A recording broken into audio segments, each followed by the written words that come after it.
Now, this is our first module, right? So I'll just give an overview about the module and then we'll start. Our first module consists of three main topics, that is moment of inertia, stresses and strain, and elastic constants. Now in elastic constant, these are the subtopics, right? So your module one is very like vast topic, but we have already divided it into three parts. So our first part was moment of inertia, which we completed, and then we just jumped to module 6 only because we were going to use moment of inertia basics in it, right? Now our next topic that we are going to start today is stresses and strain, all right? So once we finish this topic, then we will move on to the third topic, and then only our first module will be completed, right? So we'll move on to the second topic.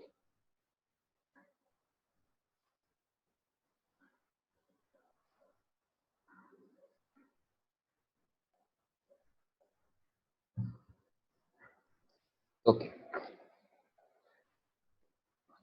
So first we'll just run through the basics and then we will start with the main syllabus topics. So our first topic is about the bodies. Okay. So whenever we say like if we are studying strength of materials, the material, let us say for example, we are talking about a duster, right? Chalk and duster. ठीक है. तो duster को अगर आप imagine करोगे, सो duster suppose let us से it is a wooden duster. ठीक है, तो वुडन डस्टर है और उसके ऊपर फोम है. फोम मतलब कि जो रब करने के लिए यूज करते हैं. अब अगर आप देखोगे तो उसमें दो मटेरियल्स है, राइट? दो मटेरियल है. If you can see, if you can imagine, तो एक वुडन है और एक फोम है, राइट? अब अगर हम इन दोनों को सेपरेट करते हैं and if we try to bend it, दोनों हाथों से हम उसको बेंड करने की कोशिश करते हैं, तो वुड बेंड होगा क्या? इजीली नहीं होगा. But on the other hand अगर आप फोम देखोगे तो फोम इजीली बेंड होगा. मतलब ही क्या है, ये दोनों मटेरियल अलग अलग है, इनका स्ट्रेंथ अलग अलग है, एंड ये स्ट्रेंथ डिटरमाइन कैसे होगा? तो उसकी कुछ तो प्रॉपर्टीज रहेंगी and due to that properties we can differentiate different materials, right? So material can not only be differentiated on its name. जैसे फॉर एग्जांपल मैं किसी को आयरन कह दूं, स्टील कह दूं, एल्यूमिनियम कह दूं, वुड कह दूं, तो ये तो नाम अलग अलग हो गए, बट इनकी प्रॉपर्टीज या इनकी स्ट्रेंथ अलग अलग है कि कहाँ पे क्या यूज होना चाहिए.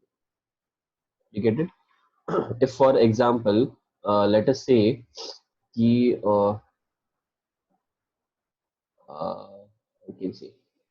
Suppose if you talk about your pen, ठीक है, जो नॉर्मल पेन होता है, अगर वो मेटल का बना हो मैं, ठीक है, and on the other hand अगर मैं वही सेम पेन प्लास्टिक का बनाऊं, तो इजियर क्या पड़ेगा? मेटल को कट करने के लिए या शेप करने के लिए डिफिकल्ट हो सकता है, let us assume in such a manner कि वो डिफिकल्ट हो सकता है as compare to plastic, right? तो ये चेंजेस हमें कैसे समझ में आएंगे कि कहाँ पे क्या यूज करना है? लेट अस से और एक चीज हम अगर बात करेंगे, चेयर का एग्जांपल लेते हैं. तो लेट अस से if chair, if we have a chair, it is made up of, either it is made up of a metal or it is made up of plastic or some other material. Okay, but अगर suppose मैंने ऐसे imagine किया कि चलो thermocol का chair बनाते हैं, right? Thermocol का चेयर बना के फायदा है क्या? Will it take that much time जितना प्लास्टिक या कोई मेटल का चेयर लेगा? नहीं बना है. So that means selection of material is very much important. अब ये सिलेक्शन कैसे समझेगा? अगर हमें उसकी प्रॉपर्टीज पता, राइट? कॉमन सेंस तो ऑब्वियसली है कि प्लास्टिक की जगह पे क्या यूज करना चाहिए, या फिर थर्मोकॉल नहीं यूज करते हुए हम मेटल या प्लास्टिक यूज कर सकते हैं. But again more over that, बहुत सारी प्रॉपर्टीज है जो हमें पता होना चाहिए.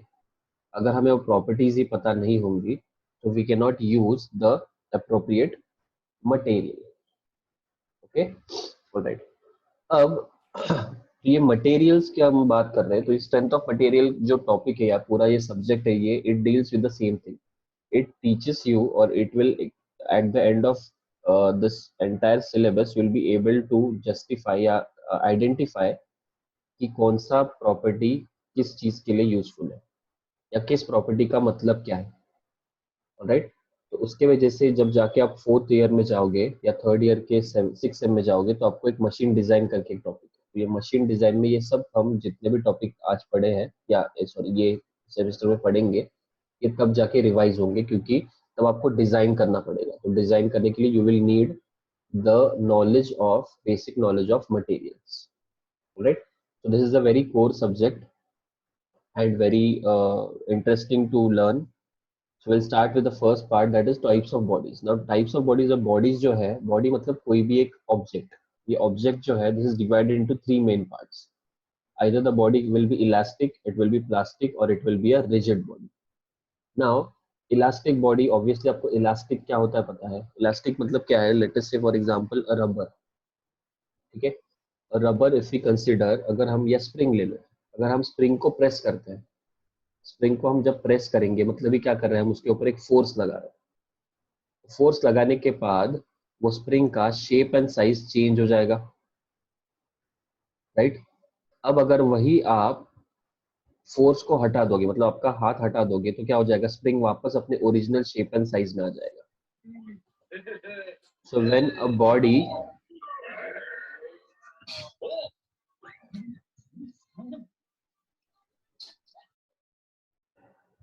so when a body,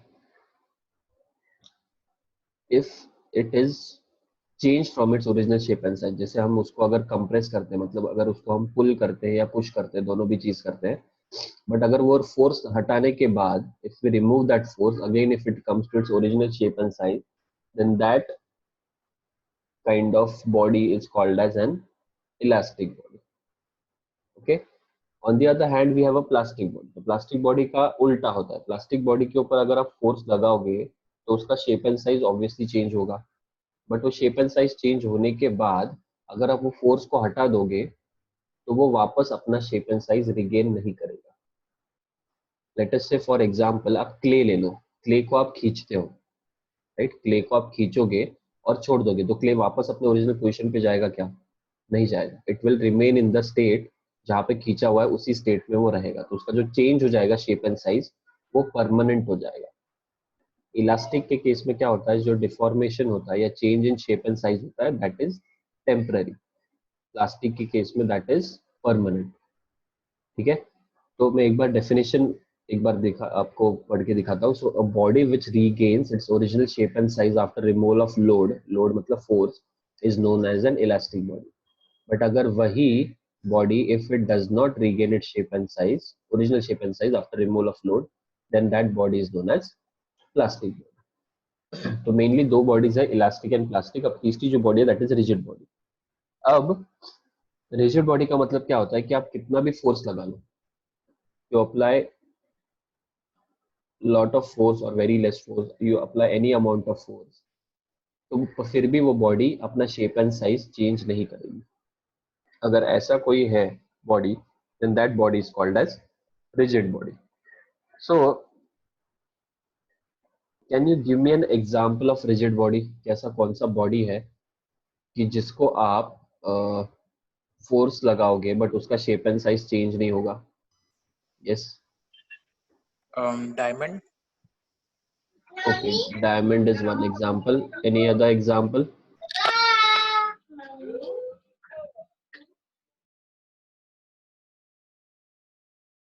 So force means physical force means हम human force ना, ऐसे कुछ नहीं नहीं machine नहीं, वाला force नहीं. कोई भी मशीन वाला फोर्स पे लगा दो, any force, Okay. Kind of force. So let us say Shape and stone, if we are size talking about change होता stone, ही. स्टोन का शेप एंड साइज चेंज होता है क्या? No sir. नहीं, कितना भी फोर्स लगा वो लो, crush हो जाता है. Right? So that means, okay, any other example if anyone wants to give, अगर आपको लगता है कि फोर्स लगाने के बाद उसका शेप एंड साइज चेंज नहीं होगा। Sir Chowk. Chowk, okay. So diamond, then stone and then chalk. We have three examples. Alright. अब ये सेम तीन एग्जांपल्स हम देखते हैं। Can we cut diamonds into different shapes? Yes sir. मतलब उसका शेप चेंज हो रहा है, राइट? हाँ. किसी ने तो ये भी कहा था कि स्टोन को अगर हम मतलब फोर्स लगाएंगे तो वो शेप चेंज नहीं होगा बट वो क्रश होगा। तो even if it is getting crushed, मतलब ही क्या हो रहा है, उसका शेप चेंज हो रहा है। Yeah. If we talk about chalk, again chalk का क्या होता है, if we try to write using a chalk, after some time the chalk, उसका भी पार्टिकल्स कम होते जाते हैं, देन द चॉक का जो लेंथ है वो it's get reduced, right, that means chalk का भी शेप चेंज होता है। सो ये चीज याद रखो कि rigid body is an imaginary body. ऐसा कोई भी बॉडी नहीं है, ऐसा कोई भी ऑब्जेक्ट नहीं है कि जिसके ऊपर आप फोर्स लगाओ एंड उसका शेप चेंज नहीं हो, right. So rigid, why do we study rigid bodies? So जितने भी आपको ये भी याद रहेगा कि आपने मैकेनिक्स में भी ये वर्ड यूज किया, सुना रहेगा, rigid bodies, right, kinetics, kinematics. तो इसमें रिजिड बॉडी का मतलब क्या था? It was an imaginary body. A body is supposed to be behaving like a rigid body so that we can use it to learn or to propose new principles and laws. तो जो भी अगर laws या principles हम देखेंगे पूरे syllabus में, तो that in that you will clearly see पहला word होता है consider a rigid body। मतलब ही उनका कहना है कि आप standard conditions use करके assume कर। तो rigid body मतलब an imaginary body, it is used only for your laws and principles, ठीक है। इमेजिनरी बॉडी है, it is not real body. Real body कौन से है? It is only elastic and plastic body. तो ये दो ही बॉडीज है जो आपके रियल बॉडीज है, and rigid body is an imaginary body. We'll move on to the next part, that is properties of a material. So as I said कि अगर मैं बोलता हूँ क्रिकेटर, क्रिकेटर तो बहुत सब ही क्रिकेटर्स है, राइट। अगर आप कोई भी टीम का कोई भी प्लेयर लेते हैं, everyone is called a cricketer, but how do you differentiate it between them? How do you consider कि ये बॉलर ही है, ये बैट्समैन ही है, ये ऑलराउंडर ही है? According to the skills, right, कि कौन सा प्लेयर कौन सी जगह पे फिट बैठेगा, then only you will give him that name. Like for example जो कोच देता रहेगा, if I say that Zair Khan is a batsman, you can just imagine कि ये हो नहीं सकता, right. he can bat but he won't be a better batsman जितना वो better bowler था। so that means every entity has its own importance, और वो importance कैसे पता चलता है? तो उसके skill के हिसाब से पता चलता है। similarly we have different properties of material. Now if you know a property of certain material, then and then only you can apply it to a proper how you can say to a application. तो उसको apply कहाँ पे करना है, वो important कैसे समझेगा? तो उसके मटेरियल प्रॉपर्टी के हिसाब से, ठीक है। तो ये जो हम पढ़ रहे हैं अब तक, ये बेसिक है, ठीक है। इसके ऊपर क्वेश्चंस नहीं आते यूनिवर्सिटी में, ना कुछ आता है, बट ये बेसिक है। So first property is elasticity. Elasticity, we are very much aware about elasticity. Elasticity क्या होता है? तो अभी मैंने बताया कि अगर जो प्रॉपर्टी जिसमें ऑब्जेक्ट का शेप एंड साइज चेंज होगा फोर्स लगाने के बाद, और फोर्स हटाने के बाद वापस it will come to its original shape and size, so that will be elasticity. Example हमने ऑलरेडी देखे थे, rubber and spring. Second we have plasticity. Plasticity मतलब परमानेंट डिफॉर्मेशन होगा। ना when I say deformation, deformation का मतलब होता है change in shape and size. तो ये याद रखो, मैंने नोट्स में कहीं तो भी ऐड भी किया है ये चीज। When I say deformation, deformation is change in shape and size. So अगर वो change in shape and size permanent होगा देन दैट इज प्लास्टिसिटी, अगर वो टेम्परेरी होगा तो elasticity. Third is strength. Strength is the ability of material to withstand an applied load without failure or plastic deformation. Plastic deformation मतलब ही plasticity, ठीक है। तो strength का मतलब क्या है कि जितना कोई एक मटेरियल जितना अमाउंट ऑफ लोड withstand कर पाएगा, ले पाएगा, सहन कर पाएगा, that much amount of load without failure मतलब without getting it failed. failed मतलब कैसे भी फेल हो सकता है, क्रैक हो सकता है, बेंड हो सकता है, या फिर उसके अंदर होल हो सकता है। वो जब तक विथस्टैंड करता है, जैसे for example will take two examples, let us say thermocol या फोम लेते हैं और वुड लेते हैं, सेम डस्टर का।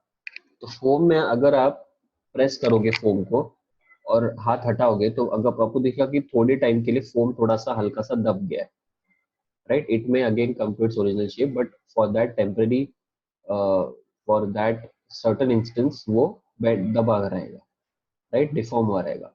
ऑन द अदर हैंड अगर आप वुड को हैंड से पुश करने की कोशिश करोगे, आप दबाने की कोशिश करोगे, यू विल सी क्लियरली कि उसमें आपको कुछ भी ऐसा इंडेंटेशन, या हम जैसे कहेंगे कि वो दबेगा नहीं। इसका मतलब ही क्या है कि दोनों का स्ट्रेंथ अलग अलग है, right? So this is how we can determine the strength of a material. Then next that we have is hardness. Now hardness of a material, अगर ये हम कहेंगे strength, hardness, toughness, ये सब जो है ये इनकी strength है. Strength मतलब ability to withstand. ठीक है, तो अगर आप देखोगे इनिशियली वही लिखा रहेगा डेफिनेशन में भी. ability of a material to withstand induced load without mechanical indentation or abrasion. अब ये mechanical indentation या abrasion बताता हूँ. mechanical indentation मतलब क्या होता है कि मार्क छूटना. मतलब जैसे फॉर एग्जांपल आप आपके स्किन को भी दबा के देखो थोड़ी देर के लिए और फिर छोड़ दो तो एक हल्का सा मार्क बन जाएगा उसके ऊपर, राइट? तो उसको हम कहेंगे एज इंडेंटेशन. या फिर अगर आप कहीं पे भी जैसे आपका क्ले है, क्ले के ऊपर आप प्रेस करोगे, थंब प्रेस करोगे तो क्या होगा, वो क्ले इंडेंट हो जाएगा, उतना आपका शेप दब जाएगा उसके अंदर. So that is called as indentation. Abrasion मतलब क्या है? एब्रेजन मतलब यू कैन से स्क्रैच. अगर किसी ऑब्जेक्ट पे हम स्क्रैच करें तो वो स्क्रैचेस अगर आते हैं then that is called as abrasion. तो हार्डनेस क्या है? हार्डनेस इज द एबिलिटी जिससे ये दो चीज जो ज्यादा विथस्टैंड कर पाएगा वो ज्यादा हार्डर मटेरियल रहेगा. ठीक है, जैसे हम एग्जांपल ले सकते हैं क्ले का और कोई भी एक मेटल पीस का. तो क्ले में अगर आप देखोगे क्ले को आप प्रेस करोगे तो वो इंडेंट होगा, मेटल इंडेंट नहीं होगा. अगर आप स्क्रैच करने की कोशिश करोगे तो क्ले पे स्क्रैचेस एज सच आपको दिखेंगे, राइट, बट इजीली हो जाएगा. वही अगर आप मेटल पे देखोगे आपको ज्यादा हार्डर स्क्रैच करना पड़ेगा तब वो स्क्रैचेस दिखेंगे, एब्रेजन दिखेंगे. So that means metal is a harder material than clay, right, or any other material if you have to consider. The next is ductility. अब ये ductility, malleability and brittleness, ये तीन जो properties है, this we have heard or this you may have heard already in physics, right? So when we say ductile, a material is ductile. So ductile मतलब हमने एक definition तो obviously आपने सुना रहेगा that it is the ability to be drawn into wires. Ductile मतलब wire में convert होना और malleable मतलब sheets में, beaten into sheets, right? But हम इसको और एक अलग डेफिनेशन से देखेंगे या पढ़ने की समझने की कोशिश करेंगे. तो डक्टिलिटी का मतलब क्या है? अगर आप कोई भी ऑब्जेक्ट को खींचोगे और वो खींचता जाएगा खींचता जाएगा खींचता जाएगा विदाउट ब्रेकिंग, तो हम उसको कहेंगे वो डक्टाइल मटेरियल. और अगर कोई ऑब्जेक्ट को आप प्रेस करते हो और वो प्रेस होते जाएगा होते जाएगा होते जाएगा तो उसको हम कहेंगे कि वो मेलिएबल मटेरियल. ठीक है, सो अगर आप डेफिनेशन देखोगे, it is a property ductility का due to which a material is able to deform under tension. Tension मतलब पुल फोर्स. सो अगर अंडर टेंशन कोई एक ऑब्जेक्ट खींचा जा रहा है then that object is, we will call it as ductile. तो अगर आप कॉपर देखोगे, कॉपर को अगर हम खींचते हैं खींचते हैं खींचते हैं तो copper has a property to be drawn into wires. तो अगर आप कॉपर को खींचोगे खींचोगे खींचोगे तो वो एक्सटेंड होते जाएगा up to a certain limit. उसके बाद ऑब्वियसली ब्रेक होगा, बट बहुत जितना अगर आप बाकी मटेरियल कंसिडर करोगे तो उसके हिसाब से कॉपर खींचते जाएगा. So that means we can say copper is a ductile material.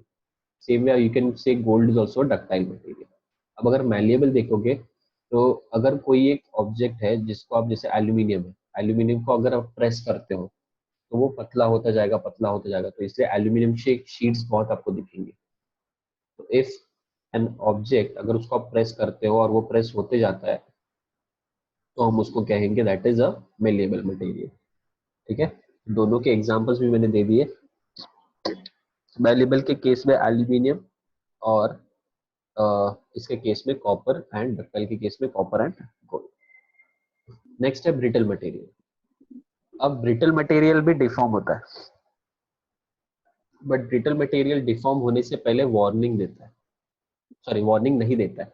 Ductile and malleable क्या करते हैं? डक्टाइल एंड मेलिएबल जैसे वो टूटने वाले हैं. जैसे फॉर एग्जांपल हम प्लास्टिक की बात कर ले, चेयर की. अगर आप चेयर पे बैठोगे और उसके ऊपर फोर्स बढ़ाते जाओगे तो पहले उसके पैर जो है, लेग्स जो है, वो बेंड होते हैं. वो आपको दिखेगा कि वो अभी ये टूटने वाला है और फिर वो जाके टूटेगा, right?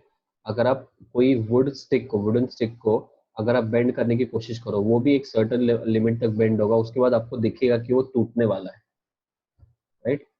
But brittle material does not give you any indication कि वो टूटने वाला है, वो डायरेक्टली विदाउट इंडिकेशन ब्रेक होता है। तो जैसे फॉर एग्जांपल ग्लास, ग्लास आपको दिखेगा कि नहीं कि ग्लास बेंड हो रहा है या ग्लास कुछ हो रहा है, ग्लास ऑटोमेटिकली आप लोड लगाते जाओगे और फिर वो एक पॉइंट आएगा कि वो डायरेक्टली क्रैक होगा या ब्रेक होगा। So that means a brittle material does not give you any kind of warning before failure.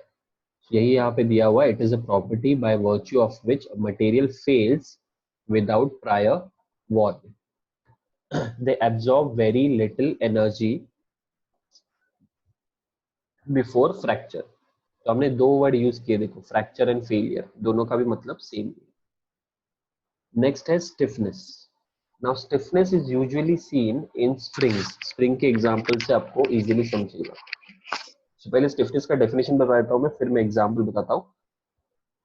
So it is the ability to withstand load in which material undergoes elastic deformation. तो elastic deform जो होते हैं, elastic bodies जो होते हैं, जो जब deform होंगे तो वो हर एक बॉडी का लोड विथस्टैंड करने का एक सर्टेन कैपेसिटी रहेगा, तो उसके हिसाब से हम कहेंगे कि वो स्टिफ मटेरियल है या नहीं है, राइट।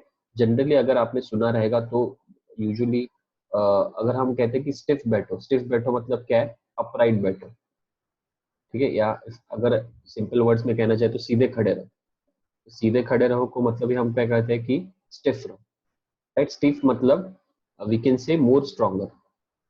अब अगर मैं आपको तीन एग्जांपल देता हूँ, you have to tell me कि कौन सा कौन से केस में क्या एप्लीकेबल रहेगा। तो let us say we are considering three springs.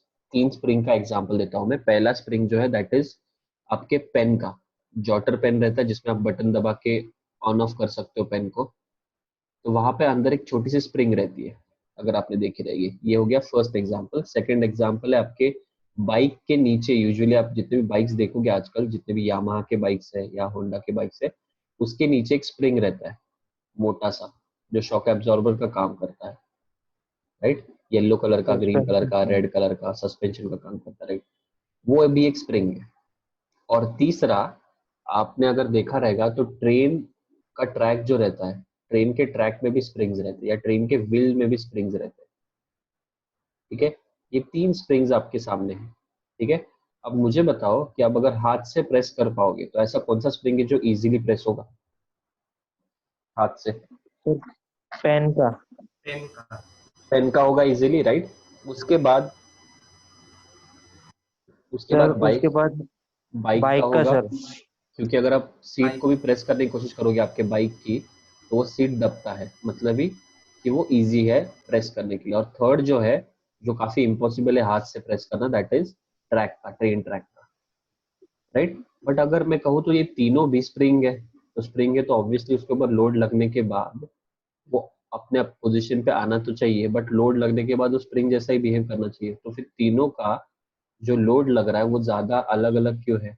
क्योंकि ट्रेन का जो स्प्रिंग है that is more stiff as compare to bike का स्प्रिंग, एंड बाइक का spring is more stiff as compare to pen का स्प्रिंग। नहीं तो एक ही टाइप का स्प्रिंग हर जगह पे यूज होता है, राइट।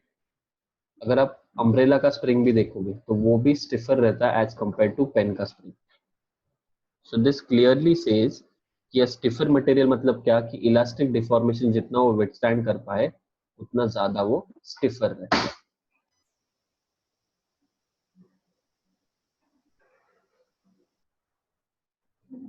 नेक्स्ट है फटीग स्ट्रेंथ। अब fatigue is a failure. Fatigue मतलब क्या होता है? Fatigue is a failure. दो चीज हम देख रहे हैं, एक है स्ट्रेंथ और दूसरा है फेलियर। सो व्हेन वी से फटीग, तो फटीग का मतलब है कि लेट अस से एक कोई एक शाफ्ट या रॉड है, वो रॉड घूम रहा है, ठीक है।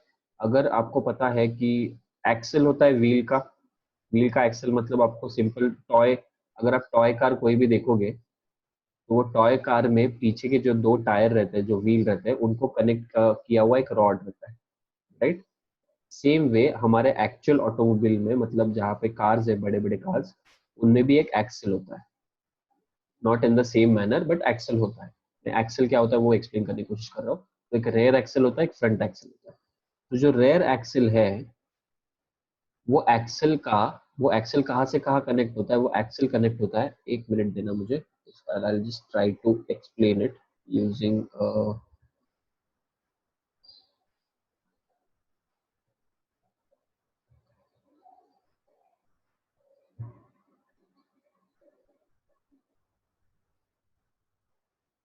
give me a minute.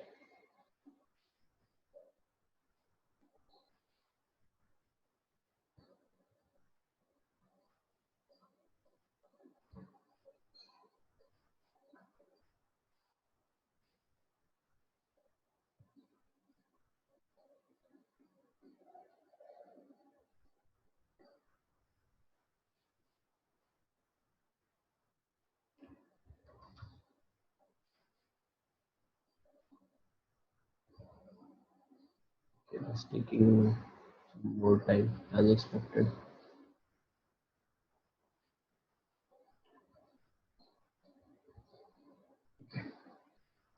So let us say this is a wheel, all right, and there is a rod.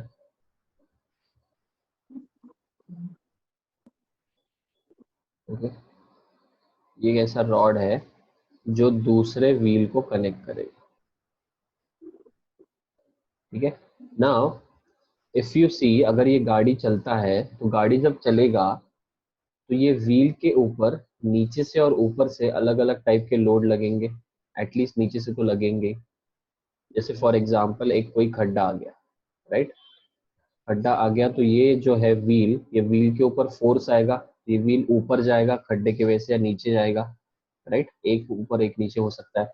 अगर सपोज हम खड्डे की बात करें तो खड्डा अगर है तो ये व्हील जो है ये नीचे जाने की कोशिश करेगा, तो जब ये नीचे जाएगा तो फोर्स एक्चुअली कहाँ पे लगेगा, तो फोर्स ये एक्सेल पे आएगा, समझ रहे हो आप।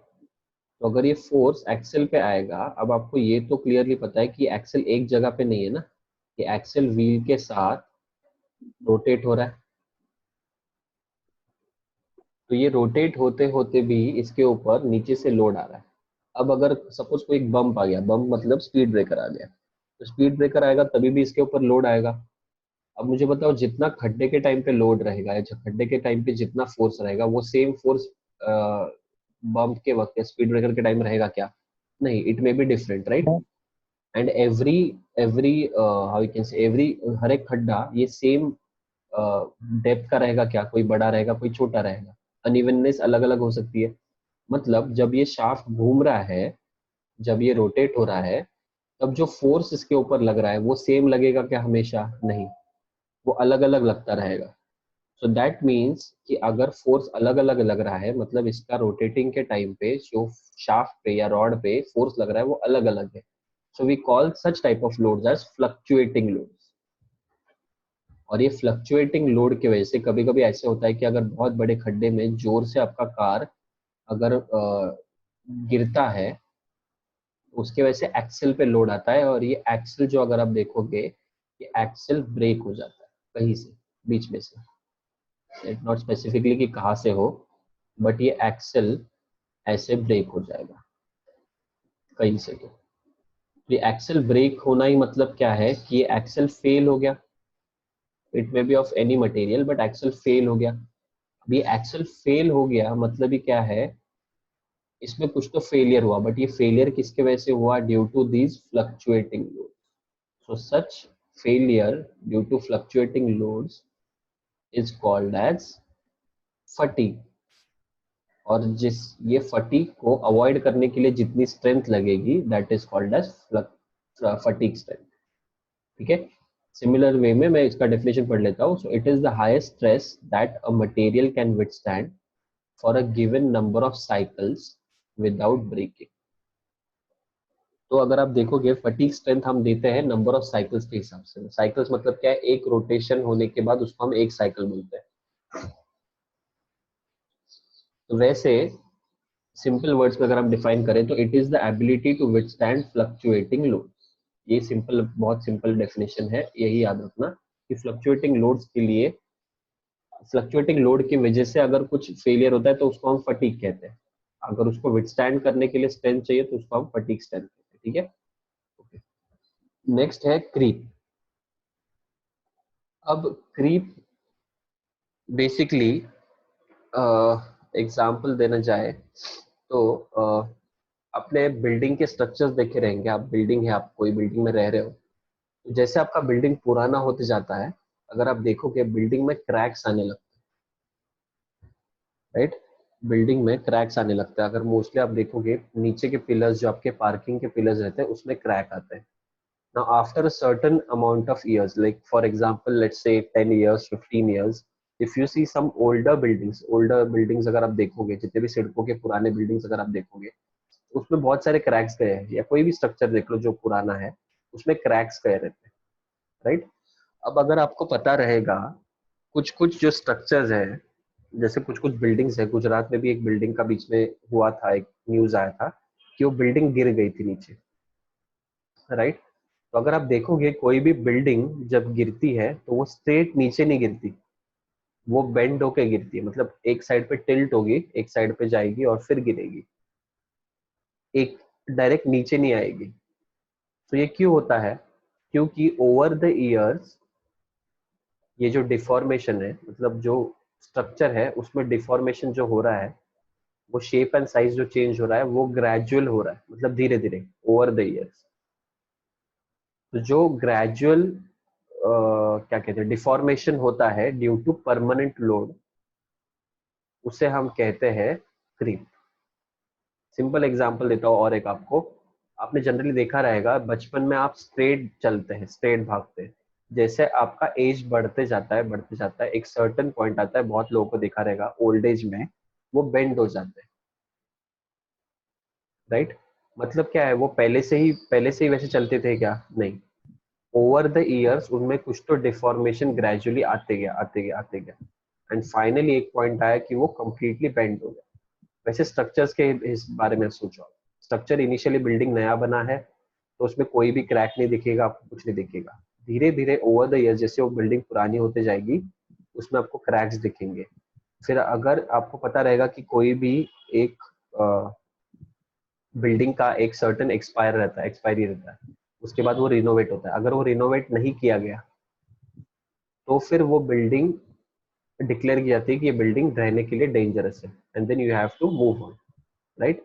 अगर किसी ने ये नया वाला मूवी देखा रहेगा गुलाबो सिताबो, उसमें भी वही बात है। वो जो जिसमें वो रहता है पैलेस, वो डिक्लेयर हो जाता है कि ये हिस्टोरिकल हो जाएगा। उसमें क्रैक्स और ये बहुत सारे तो रहने के लिए सेफ नहीं। मतलब ये क्या है कि उसमें क्रीप बहुत ज्यादा हो गया, ठीक है। So creep, it is the tendency of a solid material to deform gradually and permanently under the influence of persistent मतलब continuous stress, continuous load की सर वजह से जो जो भी। हाँ बोलो। सर जो बेल्ट रहता है, वी बेल्ट या फ्लैट बेल्ट, उसमें भी क्रीप आता है ना सर? हाँ उसमें भी क्रीप आता है, बट उसमें अगर हम क्रीप से ज्यादा हम ऐसे कह सकते हैं वो टेंसाइल फोर्स की वजह से होता है। बेल्ट जब घूमता है तो बेल्ट के ऊपर टेंशन रहता है, एक साइड पे टेंशन रहता है, एक साइड पे कंप्रेशन रहता है।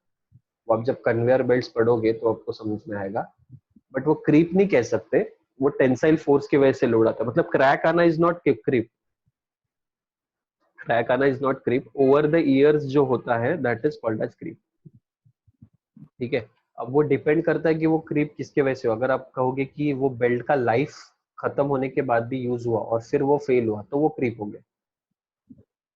बट अगर वो दो, सपोज फॉर एग्जांपल वो जस्ट इंस्टॉल किया और वो 4 महीने में 10 महीने में अगर वो टूट रहा है या उसके ऊपर क्रैक आ रहा है, तो that is due to tension. Okay. समझ रहे हो? मतलब उतना वो बेल्ट का क्या कहते हैं लेंथ रहना चाहिए और उससे उससे कम लेंथ वाला बेल्ट यूज करके उसको टाइट किया है ज्यादा, वो टेंशन की वजह से टूटेगा ऐसे, ठीक है। ऑलराइट, सो ये थे 10 टाइप ऑफ फेलियर्स। ये सिर्फ आप गो थ्रू कर सकते हो बाद में, this are not going to be asked but this is the type of basic, ये आपके ओरल में जो यूजुअली पूछते हैं कभी कभी, okay.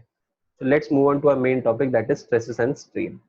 Now I have already defined what is deformation. Deformation is change in dimension of an object. तो कोई भी ऑब्जेक्ट का डायमेंशन कहीं से भी चेंज हो, then that object अगर वो डिफॉर्म होता है तो सॉरी चेंज होता है shape and size, and that is called as deformation. ठीक है. Now I would also like to alright explain one more part.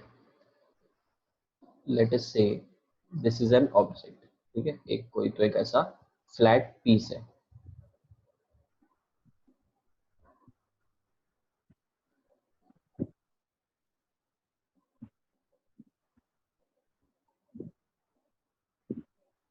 ठीक है. एक ऐसा फ्लैट पीस है. अब ये फ्लैट पीस को अगर हम डायमेंशन बताए, मैंने कहा कि चेंज इन डायमेंशन, तो डायमेंशन क्या होता है वो तो पहले देख ले. तो इसको हम कहते हैं एज लेंथ. ठीक है. ये जो है this is called as width, and जो थर्ड डायमेंशन है ये होता है आपका थिकनेस. ठीक है. तो टेक्निकल टर्म्स में we call it as length, width and thickness. ठीक है. या डेप्थ बोलते हैं. ऑलराइट. ओके. अब इमेजिन करो कि मैं इसको यहां से खींच रहा हूं.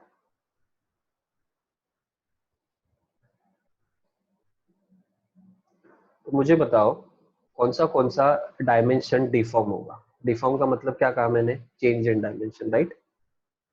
बराबर. तो डायमेंशन कितने हमारे पास, तीन है, लेंथ, विड्थ एंड थिकनेस. तो मैं ऐसे जब खींचूंगा तो कौन से डायमेंशन चेंज होंगे.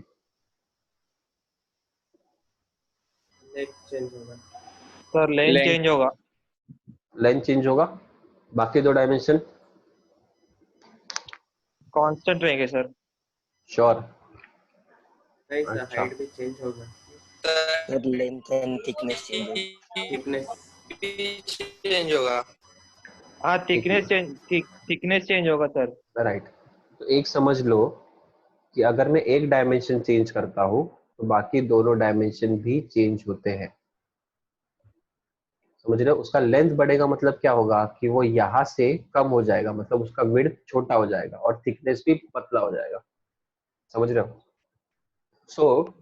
इसीलिए जब हम डायमेंशन बोलते हैं तो जो डायरेक्टली प्रोपोर्शनल है, ये समझने की कोशिश करो, ये बहुत इंपॉर्टेंट है, ये हमें बाद में लगेगा. जो डायरेक्टली प्रोपोर्शनल है उसको हम कहते हैं एज लीनियर डायमेंशन. मतलब इसमें मैं खींच रहा हूं तो कौन सा लेंथ खींचा जा रहा है, सिर्फ लेंथ खींचा जा रहा है, बाकी दोनों कम हो रहे हैं ना. तो इस केस में लेंथ हो गया लीनियर डायमेंशन, और बचे जो डायमेंशन होंगे वो दोनों डायमेंशन हो जाएंगे, सॉरी, वो दोनों डायमेंशन हो जाएंगे लैटरल डायमेंशन.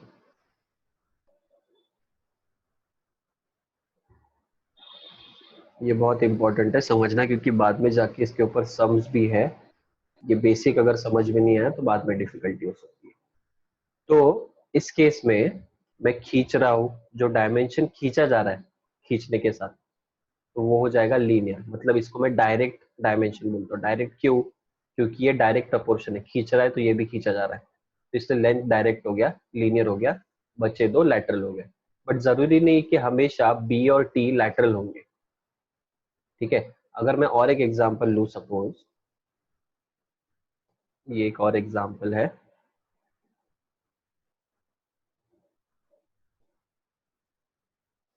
इस केस में मैं ऐसे खींच रहा हूं.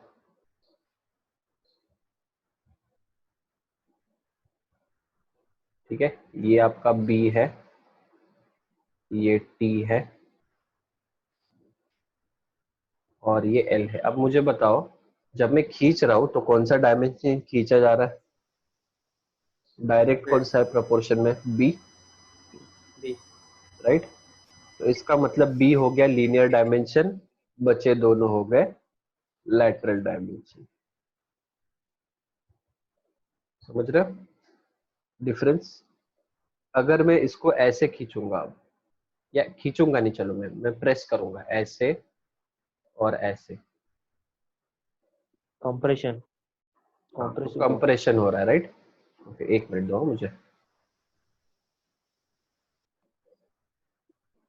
इसको फिलहाल हटा देता हूँ और इसको भी हटा देता हूँ। तो अब जो फोर्स लग रहा है उसके हिसाब से कौन सा डायमेंशन, कौन सा कंप्रेस हो रहा है, तो कौन सा डायमेंशन कंप्रेस होगा, आपका थिकनेस कंप्रेस होगा। तो थिकनेस कौन सा डायमेंशन हो गया, थिकनेस हो गया लीनियर डायमेंशन, और एल और बी क्या हो जाएंगे, वो बढ़ेंगे, बराबर। पतला होगा तो ऑब्वियसली दोनों बढ़ेंगे, तो बी और एल हो गया आपका लैटरल डायमेंशन। क्लियर है, लीनियर और लैटरल क्या होता है, ठीक है। इसको हम वापस आगे जाके रिवाइज करने ही वाले, बट फिलहाल के लिए ये याद रखो क्योंकि डायमेंशन समझने के लिए इजी हो जाएगा। ऑल राइट, सो अब ये जो नेक्स्ट पार्ट है that is stress and strain. Now stress is basically, stress कब, अब अगर हम नॉर्मल वर्ड्स में बात करें हमारे डे टू डे लाइफ में, स्ट्रेस कब आता है। जैसे for example let us say कि कल आपका एग्जाम है और आपको 5 मॉड्यूल पढ़ना है, तो स्ट्रेस आएगा। नॉर्मल नॉर्मल किसी स्टूडेंट को तो आएगा, अगर आप बहुत ही बिंदास होंगे तो ऑब्वियसली वो तो कुछ भी हो जाए आपको स्ट्रेस नहीं आएगा। बट आपको पता है कि आपके पास टाइम कम है, बट आपको पोर्शन बहुत ज्यादा करना है, मतलब ही आपके गिवन जो ब्रेन का एरिया है उसके ऊपर स्टडी का लोड बहुत ज्यादा गिरने वाला है। समझ रहे हो, मतलब उतने से ब्रेन में आपको बहुत सारा चीज मेमोराइज करना है बहुत कम टाइम में, तो आपके दिमाग पे स्ट्रेस आता है। आप जनरली बोलते हो मैं स्ट्रेस में हूँ या कुछ है, या टेंशन रहेगा तब स्ट्रेस होता है, राइट। तो स्ट्रेस इज नथिंग बट कुछ तो एक चीज है जो आपको फील होता है, राइट।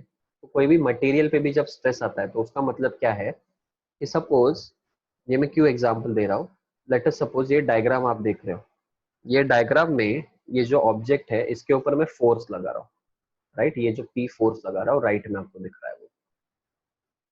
अब ये पी फोर्स लगाने के बाद क्या होगा, ये जो ऑब्जेक्ट है ये खींचा जाएगा। Let us talk only about right hand side, ठीक है। हमने लेफ्ट हैंड साइड, मतलब ये जो हाफ मैंने बनाया है ये हाफ के लेफ्ट हैंड साइड की बात नहीं कर रहा हूँ। Let us talk about only this right hand side, क्योंकि जो राइट हैंड साइड पे होगा वही लेफ्ट हैंड साइड पे होगा, बट स्टिल।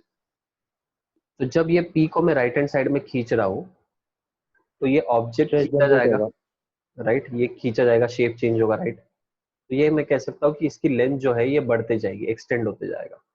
बट अगर ये एक्सटेंड हो रहा है तो ये मटेरियल के अंदर क्या होगा, ये मटेरियल को तो पता नहीं कि एक्सटेंड होना है। तो जो मटेरियल के अंदर पार्टिकल्स है या सेक्शंस है वो क्या करेंगे, वो अपोजिट डायरेक्शन में फोर्स लगाएंगे। मतलब ये क्या करेंगे कि जो हम एक्सटेंड करने की कोशिश कर रही है उसको रोकने की कोशिश करेंगे up to a certain limit. तो मुझे एक चीज बताओ, अगर आप सपोज फॉर एग्जांपल कोई एक ऑब्जेक्ट को, जैसे कैसे कहेंगे हम, कोई एक नॉर्मल एक इरेजर ले लो छोटा सा, आप अगर हल्के से खींचोगे उसको तो वो खींचा नहीं जाएगा। मतलब क्या, आप फोर्स तो लगा रहे हो बट वो खींचा नहीं जा रहा है, बट आप जोर से खींचोगे तो वो खींचा जाएगा। मतलब क्या है, initially that material tries to resist the force, applied force, फिर उसके बाद जब वो रेजिस्ट करना कर नहीं पाएगा तब वो खींचा जाएगा। समझ रहे हो। So we define in simple terms stress as force upon और force applied over a unit area. तो अगर आप देखोगे ये जो फोर्स लगा है ये एक सर्टेन एरिया पे लग रहा है, तो ये फोर्स जिस एरिया पे लग रहा है उस area will try to resist and that resistance is called as stress. ठीक है, मैं इसके एक्सप्लेन थोड़ा अलग से एक्सप्लेन करने की कोशिश करूंगा, शायद अगर ये आपको समझ में आ जाए।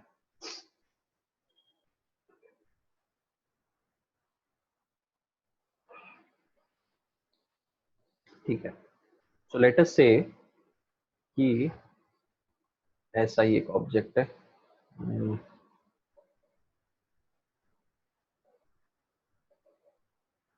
ये एक ऑब्जेक्ट है,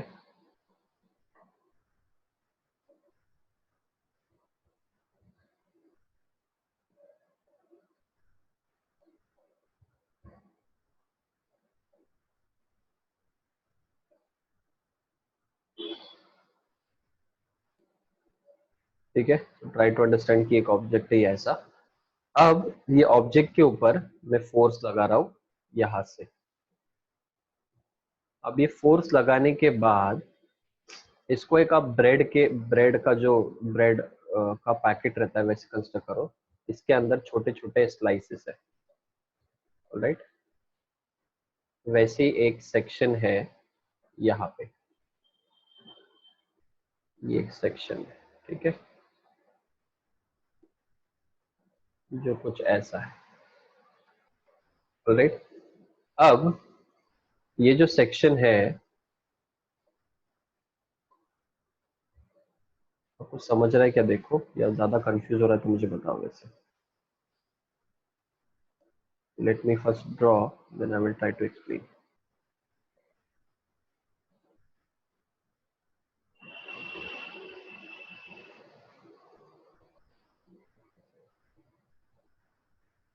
ओके, तो ये कैसा सेक्शन है, मतलब ये क्या है, ये मटेरियल के अंदर या ये ऑब्जेक्ट के अंदर बहुत सारे ऐसे छोटे छोटे सेक्शन जो रेड में बनाए वैसे बहुत सारे छोटे छोटे सेक्शंस रहेंगे, राइट। अब जब मैं इसको खींच रहा हूँ तो ये एक्सटेंड होगा। एक्सटेंड होगा मतलब ही थोड़ी देर में ये कुछ तो यहाँ पे जाके पहुंचेगा ऐसे, राइट। बट मटेरियल क्या होता है अंदर, मटेरियल को पता नहीं रहता है कि वो एक्सटेंड हो रहा है, तो वो इनिशियली क्या करेगा, वो इनिशियली रेजिस्टिव फोर्स लगाएगा। रेजिस्टिव मतलब क्या है, अपोजिट डायरेक्शन। जैसे फ्रिक्शन लगता था, वो क्या था, वो भी एक रेजिस्टिव फोर्स था। Resistive force is always acting in opposite direction. तो जब ये राइट में खींचने की कोशिश कर रहा है तो ये अंदर का मटेरियल लेफ्ट में जाने की कोशिश, मतलब लेफ्ट में फोर्स लगा के रेजिस्ट करने की कोशिश करेगा। अब जब पी फोर्स बहुत ज्यादा बढ़ जाएगा तो ये जो रेजिस्टेंस फोर्स है ये कम पड़ेगा और ऑटोमेटिकली ऑब्जेक्ट एक्सटेंड होगा। अब अगर मैं ये सेक्शन को अलग से बनाता हूँ, जो मैं बात कर रहा था आपको, ये सेक्शन है, राइट। नाउ इस सेक्शन पे अगर मैं क्लियरली एनालाइज करूँ तो यहाँ पे रेजिस्टेंस फोर्स लग रहा है जो लेफ्ट हैंड साइड में है। ये रेजिस्टेंस फोर्स कितना रहना चाहिए, ये रेजिस्टेंस फोर्स रहना चाहिए जितना अप्लाइड फोर्स है, तो ही वो रेजिस्ट कर पाएगा, right. Applied force on the other hand किस डायरेक्शन में है, applied force is in this opposite direction P। Now this applied force ये किस एरिया पे लग रहा है, तो ये जो इतना एरिया आपको दिख रहा है, ये इतने सारे एरिया पे ये लग रहा है, right. Try to understand this, ये एरिया है। So stress is defined as, stress को हम डिनोट करते by sigma.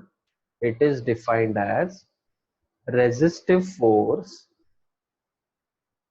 acting over a unit area, unit मतलब single unity, over a unit area, that is called as stress।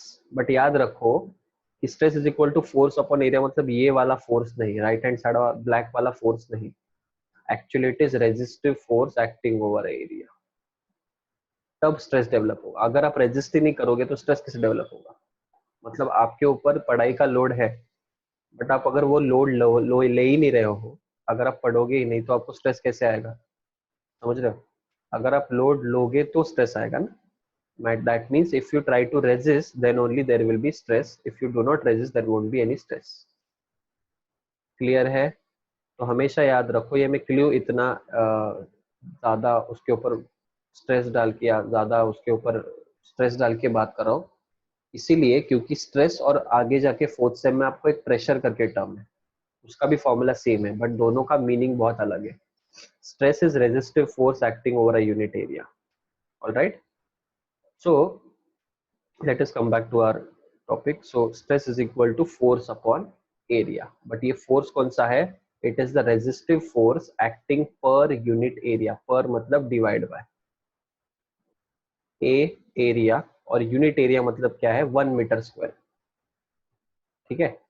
So is known as stress, it is denoted by sigma. Unit क्या हो जाएगा, force का unit होता है Newton, area का unit होता है मीटर स्क्वायर और पास्कल। तो हमने स्ट्रेस ऑलरेडी 6th मॉड्यूल में जस्ट एक देखा था, यूनिट देखा था हमने, उसका मीनिंग नहीं समझ के लिया था, आज हमने मीनिंग समझ के लिया।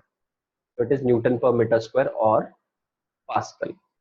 नाउ जब हम स्ट्रेस की बात करते हैं तो ये stress is of 2 types. the stress either will be tensile or it will be compressive stress. So tensile stress मतलब क्या है, जब फोर्स टेंशन रहेगा, मतलब अगर आप कोई ऑब्जेक्ट को खींचने की कोशिश कर रहे हो तो फोर्स कौन सा रहेगा, टेंसाइल. उस टाइम पे जो स्ट्रेस डेवलप होगा that will B tensile stress. अगर आप कोई ऑब्जेक्ट को प्रेस करने की कोशिश कर रहे हो, कंप्रेस करने की कोशिश कर रहे हो, तो उस टाइम पे जो स्ट्रेस डेवलप होगा that will B compressive stress. Formula same, P by A, बस दोनों का नेचर क्या रहेगा, एक टेंसाइल रहेगा, एक कंप्रेसिव रहेगा. अब मोस्ट ऑफ द टाइम या यूजुअली हम जो कन्वेंशन फॉलो करते हैं that is tensile stress is considered as positive and compressive stress is considered as negative. Alright, अगर आप फॉर्मूला भी देखोगे सेम है, बस उसका डिनोटेशन अलग है. टेंसाइल स्ट्रेस को हम सिग्मा T दिखाते हैं, कंप्रेसिव स्ट्रेस को हम सिग्मा C दिखाते हैं. ऑलराइट, यूनिट भी सेम है दोनों का, कोई भी चीज नहीं है, सिर्फ एक को पॉजिटिव और दूसरे को नेगेटिव कंसिडर करते हैं. अब जो थर्ड टाइप ऑफ स्ट्रेस है that is shear stress. Alright, now shear stress का मतलब क्या है, शियर स्ट्रेस, शियरिंग पहले क्या है समझ के लो. ये शियर स्ट्रेस का अलग टॉपिक, अलग सम आता है 10 मार्क के लिए, तो इसलिए समझ के लो कि शियर क्या होता है. अब लेट अस से आपको कोई एक वॉल का कलर निकालना है. अगर आप देखा रहेगा आपने कलरिंग का मेथड, तो कलरिंग में यूजुअली पहले क्या करते हैं, जो इनिशियल कलर किया है उसको पहले हटाते हैं. उसको कैसे हटाते हैं, देखा है आपने कभी, polish paper. Polish paper, right. मतलब सैंड पेपर रहता है या पॉलिश पेपर रहता है, तो पॉलिश पेपर को आप घिसते हो उसके ऊपर, वॉल के ऊपर, तो क्या होगा, वॉल के ऊपर कलर के पार्टिकल्स निकलते जाएंगे, राइट. अब आप कलर के पार्टिकल्स निकाल रहे हो, मतलब ये आप क्या कर रहे हो, एक मटेरियल को दूसरे मटेरियल के ऊपर घिस रहे हो. समझ रहे हो, या फिर सिंपल वे में आपको बताऊंगा मैं, तो आप जो फोर्स लगा रहे हो सैंड पेपर से वॉल के ऊपर, वो कैसा है, वो टेंजेंशियल है, मतलब वो सरफेस के ऊपर लग रहा है. तो जब सरफेस के ऊपर कोई फोर्स लगता है that force is called as tangential force. और टेंजेंशियल फोर्स लगने का मीनिंग क्या होता है, जैसे आप सैंड पेपर से घिस रहे हो तो पार्टिकल्स हट रहे हैं, राइट. मतलब उसका एक एक पोर्शन या एक स्लाइस निकल रहा है कलर का. तो दैट स्लाइस निकलना है. फिर सिंपल एग्जांपल और एक देता हूं मैं आपको, अगर आपको ये समझा नहीं रहेगा तो, आपने वो कारपेंट्री का जॉब किया रहेगा फर्स्ट सेम में या सेकंड सेम में, तो वो कारपेंट्री के जॉब में आपने पहले रंदा मारा था. रंदा मतलब एक डिवाइस, एक इंस्ट्रूमेंट रहता है जिससे आप वो वुड का लेयर निकालते हो ताकि उसकी थिकनेस कम कर पाओ, right.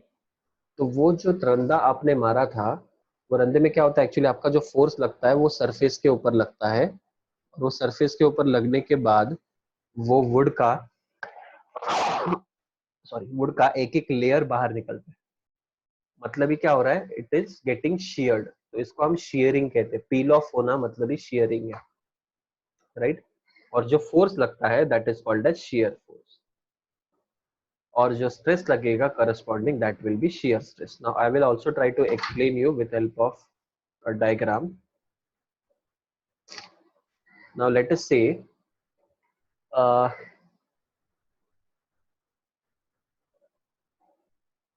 we were going to say, okay, ठीक है चलो, let us say there is an object, all right. अब there are two types of load. जो first load है, अगर load along the axis लगता है, try to understand this, अगर load along the axis लगता है then that load is called as axial load. अगर आप देखोगे ये along the axis है, axis से पास होने वाला load is called as axial load.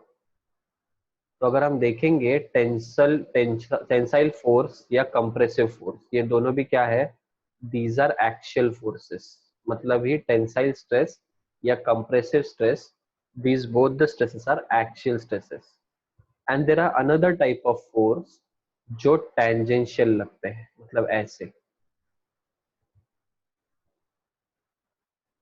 जो फोर्स टेंजेंशियल लगते हैं उसको हम कहते हैं as, those forces are shear forces.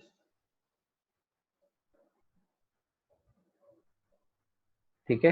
So shear forces are tangential forces along the surface and axial forces are compressive and tangential forces which are passing through the axis. Clear है? ठीक है. Okay. अब हम एक और example देखेंगे यहाँ पे and then we will conclude कि shear stress क्या होता है. अब ये आपके सामने एक डायग्राम दिख रहा है आपको, राइट? आप ऐसे इमेजिन करो कि आपके हाथ में एक सीजर है. अब मुझे बताओ सीजर को जॉइन कैसे होता है. सीजर सीजर के जॉइन करके बीच में एक छोटा सा नट होता है, राइट? एक छोटा सा स्क्रू अगर आपको दिखेगा, वो स्क्रू टाइट करने के बाद वो दो जो पार्ट होते हैं सीजर के वो कनेक्ट होते हैं, बराबर? अब अगर आप सीजर को दोनों साइड से खींचने की कोशिश करो, पूरा ओपन करो और खींचने की कोशिश करो, तो अगर आप देखोगे क्लियरली, अगर आप प्लास्टिक वाले सीजर से ट्राई कर तो ये बहुत इजी हो जाएगा समझने के लिए, क्योंकि आपका जो मेटल वाला है वो टूटना बहुत डिफिकल्ट है. तो जब आप खींचते हो तो सबसे पहला जो पार्ट टूटता है कोई सीजर का, दैट इज द स्क्रू. वो स्क्रू के साइड से ही टूटेगा. क्यों? क्योंकि वो सबसे वीकेस्ट एलिमेंट है. ठीक है. मतलब ही क्या होता है, अब अगर आप ये डायग्राम देखते हो तो सीजर जैसा इमेजिन करो कि बीच में एक छोटा सा स्क्रू है, ठीक है, एक छोटा सा स्क्रू है और दोनों साइड से हम पुल कर रहे हैं. तो पुल करने के बाद जो फोर्स लगता है, पुल करने के बाद जो फोर्स लगता है, वो फोर्स के वजह से जो मेन स्ट्रेस आता है वो ये पोर्शन में आता है. समझ रहे हो? वो ये पोर्शन में आता है. मतलब ही जो फोर्स लगेगा वो एक्चुअली ऐसा लगेगा ऑन दिस सरफेस, ये वाले सरफेस पे लगेगा. और उसके वजह से अगर आप और ज्यादा खींचोगे तो ये बीच का जो स्क्रू है ये टूट जाएगा. अगर आप यहाँ पे देखोगे ये टूट जाएगा इनटू टू पार्ट्स. मतलब ही यहाँ पे जो फोर्स लग रहा है वो एक्चुअली एक्शियल नहीं है, वो सरफेस पे लगने वाला फोर्स है. And such force is called as shear force. एंड जो उसके वजह से फेलियर होता है या रादर स्ट्रेस डेवलप होता है, that is called as shear stress. Now shear stress is denoted by tau. This is called as tau. Okay, tau, tau. And this tau is equal to again p upon a. तो stress का formula same ही है जो पहले था वो, बस इसका nature कैसा है कि ये टेंजेंशियल रहेगा और ऊपर वाले दो जो है वो टेंसाइल सॉरी वो एक्शियल रहेंगे. अब इस केस में अगर हम एरिया देखते हैं तो मुझे बताओ कि जब वो स्क्रू टूट जाएगा तो ये, अगर आप एरिया क्लियरली देख पा रहे हो तो ये एरिया कौन सा एक्सपोज, कौन से एरिया पे सरफेस पे ये फोर्स लग रहा है, तो ये सर्कल पे लग रहा है. तो इसीलिए अगर हम फॉर्मूला आगे जाके देखते हैं शेयर का, तो that formula can also be written as p upon pi by 4 d square. यहाँ पे दिया नहीं है वो, but it is also given as p upon pi by 4 d square. तो मेन आप फॉर्मूला याद नहीं रखोगे तो भी चलेगा, आपको मेन कंसेप्ट याद रखना है कि एक्शियल और टेंजेंशियल स्ट्रेस में क्या फर्क है. Tensile and compressive are axial and shear stress is a tangential stress. All right, now before moving on to the next part, एक छोटा सा पार्ट हम और कवर करने वाले, उसके पहले आप ये स्कैन कर लो पहले आपका अटेंडेंस.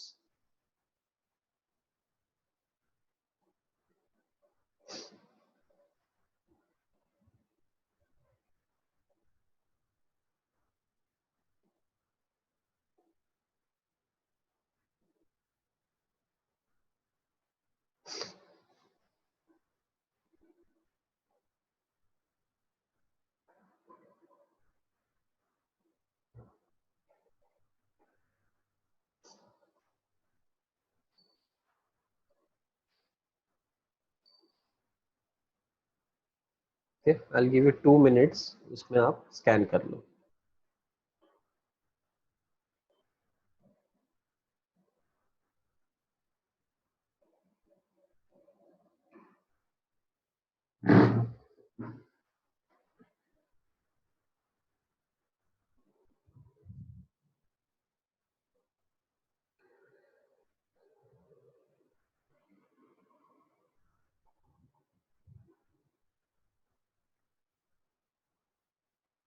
Okay,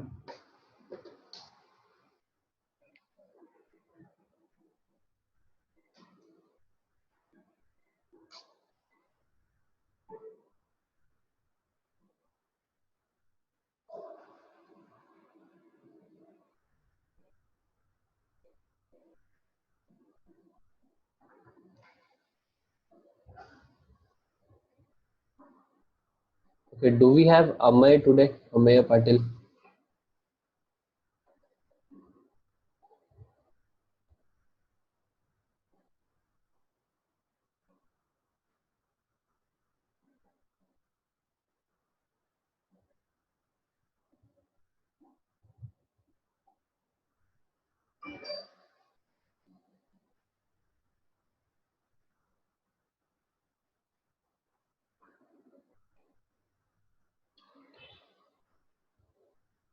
Okay. So हो गया स्कैन सबने किया? I'll just check.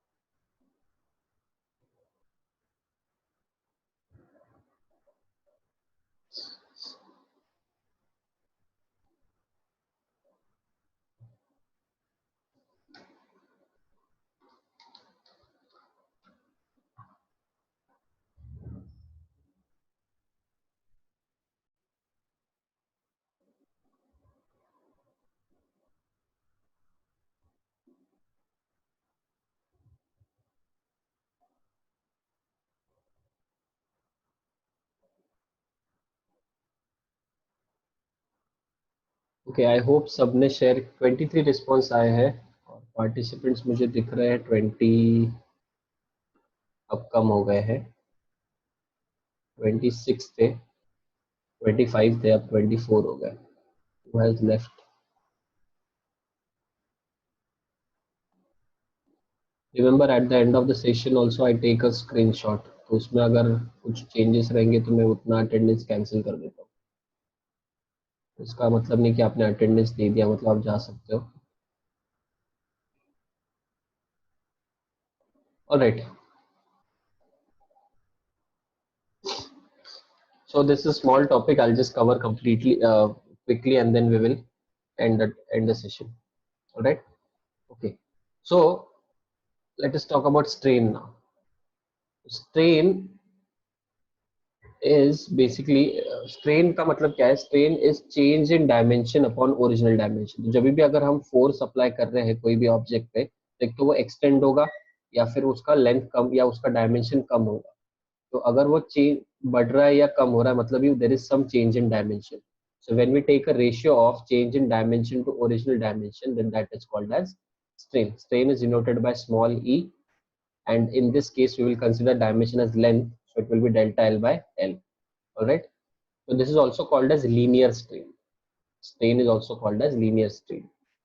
And अगर आप देखोगे डेल्टा L का भी एक लेंथ है और नीचे भी लेंथ है, तो मतलब it is the ratio between same entities. इसीलिए strain is a unitless quantity. Strain का कोई भी यूनिट नहीं होता.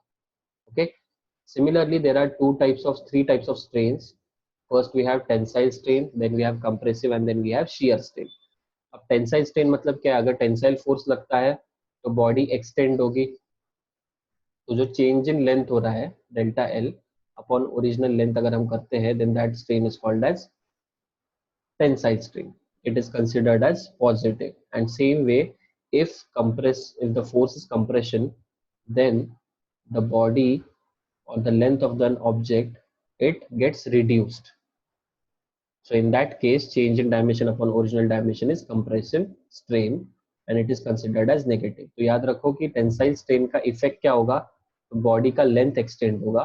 कंप्रेसिव स्ट्रेन का इफेक्ट क्या होगा? कि बॉडी का लेंथ रिड्यूस होगा. राइट. ठीक है.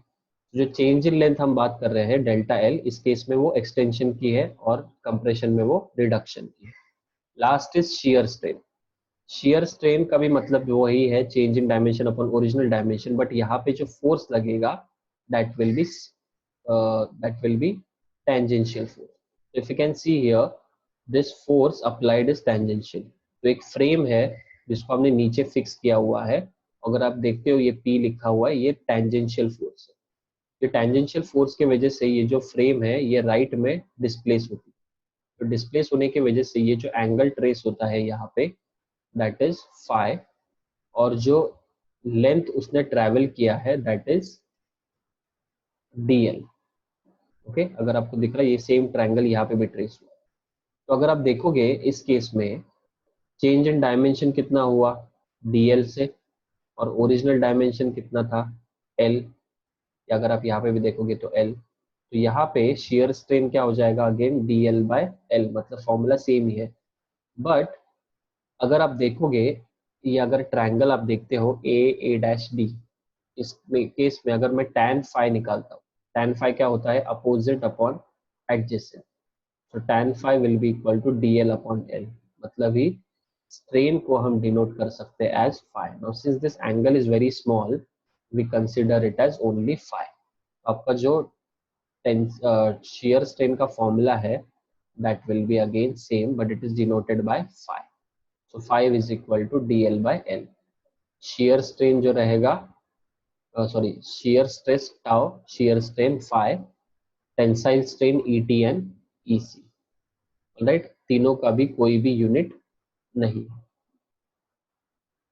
So this was for today.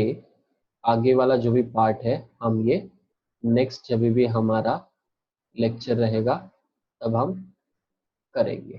Alright, you can just go through the notes, अगर आपको पढ़ना है आप यही चीज पढ़ सकते हो, एक बार रिवाइज कर सकते हो, तो आप नेक्स्ट टाइम जब आओगे तब आपको और क्लियर हो जाएगा। Alright, I guess we have a lecture tomorrow, so tomorrow we'll be completing this part and we will be starting some of the sums for it। ठीक है, शायद हम ये इलास्टिक कांस्टेंट बाद में ले, बट हम ये वाला पार्ट पहले करेंगे। Okay, so I'll just stop sharing now and I will end this